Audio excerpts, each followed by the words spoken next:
The sweltering desert in eastern Chad is a difficult place to be, where day-to-day survival requires luck and ingenuity.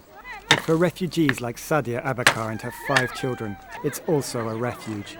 She fled here from Darfur in 2004, when the Janjaweed militia killed her parents, and now she must survive this environment. The refugees receive some humanitarian aid, but basics like fuel and water are extremely scarce. Mamadou Diallo, a water expert, says sharing these resources with the local population creates tensions, and finding new sources is a hit-and-miss proposition. Et là, je vous avoue qu'on a tapé jusqu'à 80 mètres de profondeur sans trace d'eau. Sans trace d'eau, ça veut dire que là, la zone du camp n'était pas favorable à l'obtention d'eau. After several attempts, Mamadou finally hits water, but this doesn't mean there are endless reserves. Like the other boreholes, this one will eventually run dry. So Sadia and the other refugees are frugal with their water. Every drop is precious. The 18,733 refugees in Iridimi camp get just 7 litres of water per day for all their daily needs.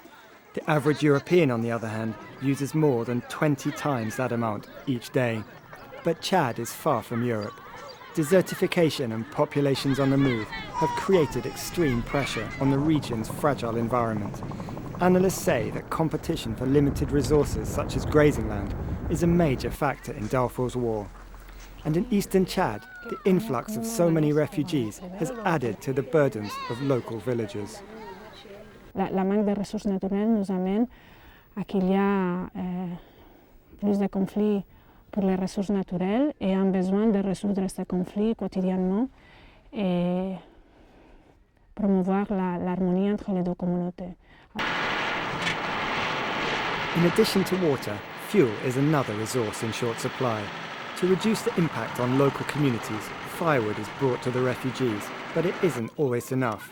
And although it's illegal for them to leave the camp, these refugees often venture out in search of other wood.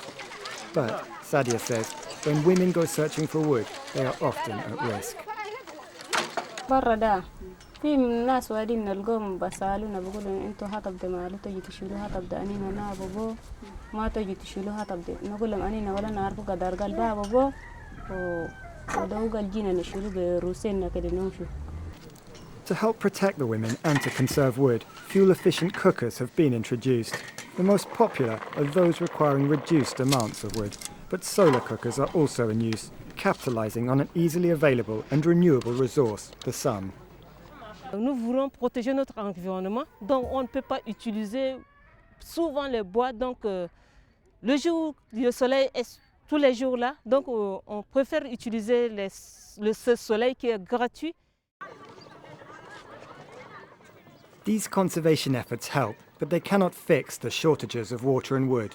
Chad may be an extreme example, but desertification threatens many sub-Saharan countries, potentially provoking conflict over resources and even more refugees.